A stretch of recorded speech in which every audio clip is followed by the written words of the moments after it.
Halo, selamat datang kembali di Bincang Mobil Pertama. Kalau kita bicara mobil hatchback di Indonesia, biasanya yang langsung muncul di kepala kita yaitu adalah Honda Brio, Toyota Yaris, dan Agya. Tapi ada satu mobil yang sering muncul, namanya dikenal, tapi jarang dibahas serius. Ini adalah Daihatsu Sirion. Banyak orang bilang Sirion itu biasa saja, Sirion kalah pamor, Sirion mahal tapi nggak populer. Tapi faktanya, mobil ini punya sejarah global, punya saudara di banyak negara, dan bahkan pernah punya versi penggerak 4 roda.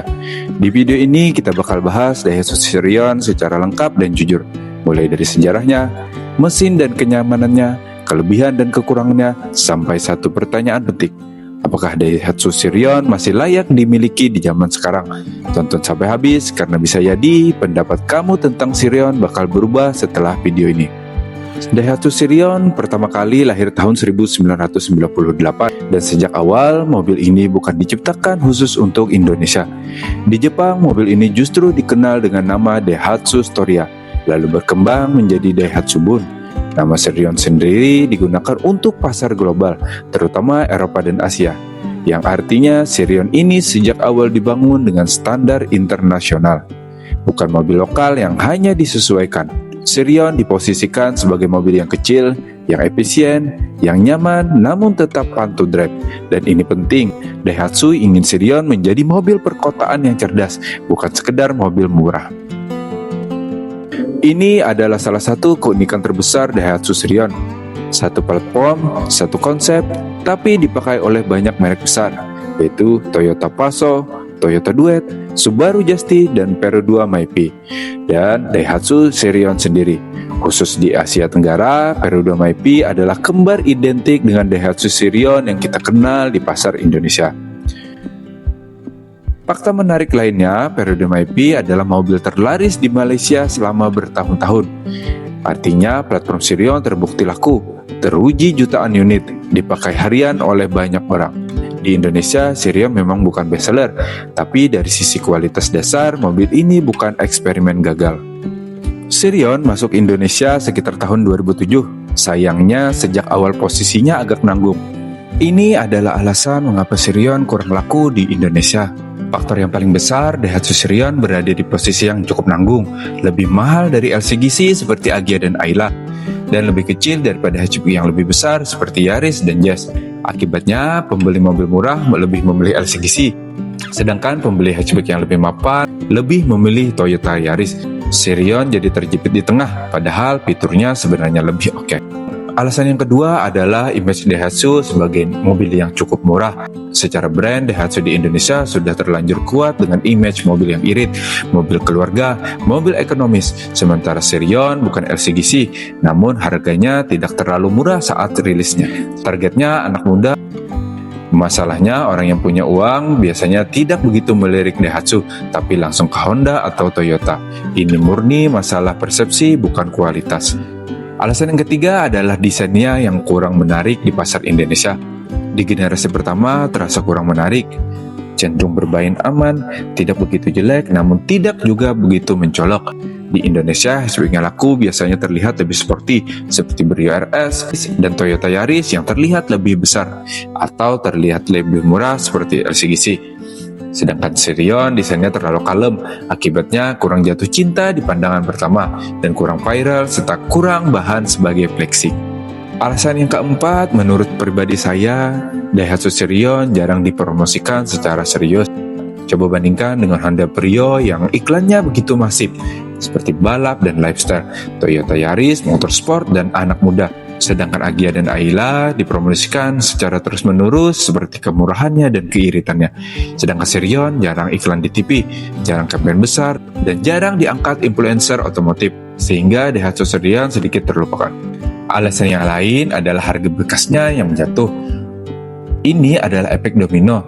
Karena Sirion kurang laku, harga bekas turun, resale value yang sangat lemah. Masyarakat Indonesia itu sangat mikir harga jual kembali. Pada akhirnya masyarakat Indonesia berpikir nanti susah jualnya nggak ya? Padahal mesinnya sangat bandel, perawatannya normal, serta spare part yang cenderung aman.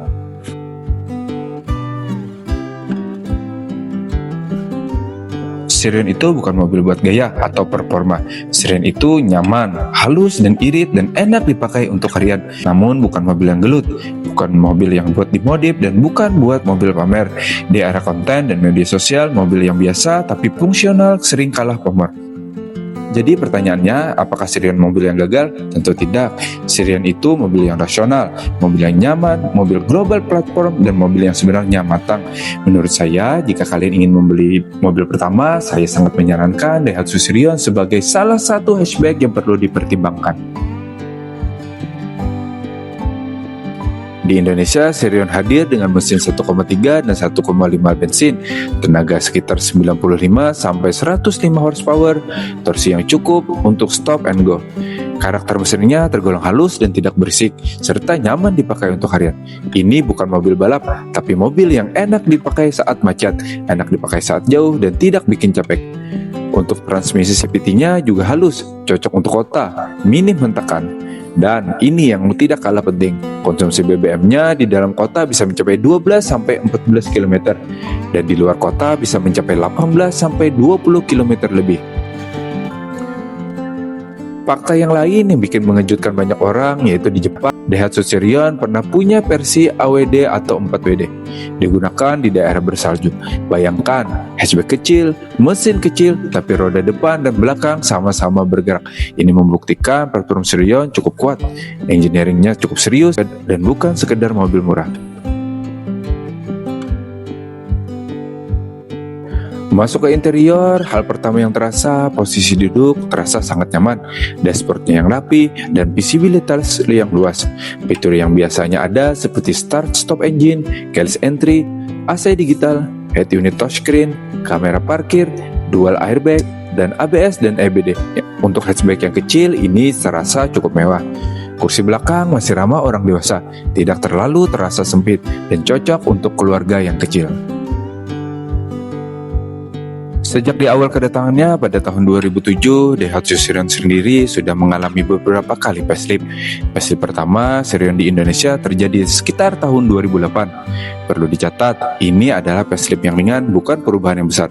Perubahan utama, desain bumper depan sedikit direvisi, grill dibuat lebih modern, detail lampu disempurnakan, dan beberapa peningkatan fitur kecil. Secara garis besar, bentuk bodi masih sama, mesin tidak berubah, interior masih mirip. Facelift ini tujuannya sederhana, menjaga Sirion tetap terlihat segar dan menyesuaikan tren desain saat itu. Di tahap ini, Sirion masih dikenal sebagai mobil kecil yang nyaman, tapi belum terlalu menarik secara visual. Setelah facelift awal tadi, Sirion sempat vakum pembaruan besar. Daihatsu terlihat berhati-hati karena penjualan Sirion tidak terlalu besar. Pasar hatchback mulai dikuasai oleh Brio dan Yaris. Fokus Daihatsu lebih ke LCGC, namun perubahan besar akhirnya datang. Di tahun 2015 menjadi titik yang penting. Daihatsu menghadirkan Sirion generasi baru yang sekaligus bisa dianggap sebagai facelift yang besar atau major update. Disinilah Sirion mulai terasa lebih modern, lebih dewasa, dan lebih sporty. Perubahan yang signifikan terlihat di eksterior seperti desain lampu yang lebih tajam, grillnya lebih lebar, bumper terlihat lebih agresif, serta pelek dengan desain yang baru. Di interior, dashboard lebih modern, head unit lebih besar, dengan material kabin yang lebih rapi. Untuk fitur, keamanan ditingkatkan, kenyamanan lebih diperhatikan, meskipun sering disebut generasi baru secara pasar Indonesia. Ini juga dianggap sebagai facelift besar kedua karena tetap mempertahankan karakter Sirion.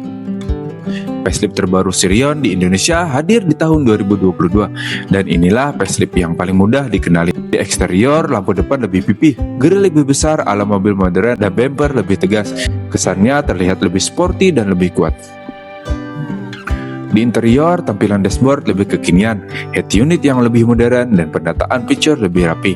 Teknologi dan fiturnya seperti fokus ke kenyamanan harian, transmisi CVT lebih halus, dan efisiensi bahan bakar ditingkatkan. Facelift ini membuat Sirion tidak terlihat seperti mobil yang lama, lebih relevan dengan pasar yang sekarang.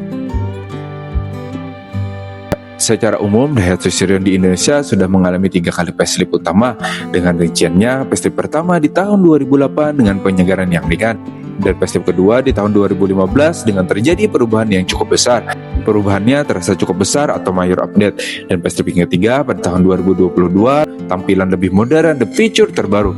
Jadi kalau kamu melihat Sirion, bentuk sangat bulat itu adalah versi yang awal, dan desain yang mulai tajam itu adalah pacelip di tahun 2015, dan tampilan paling agresif itu adalah pacelip yang terakhir di versi 2022 ke atas. Daihatsu Sirion bukan mobil yang stagnan, tapi mobil yang perlahan berevolusi. Meskipun tidak sepopuler rivalnya, Sirion terus disempurnakan lewat 3 kali pacelip resmi di Indonesia. Sekarang pertanyaannya, menurut kamu pacelip mana yang lebih menarik?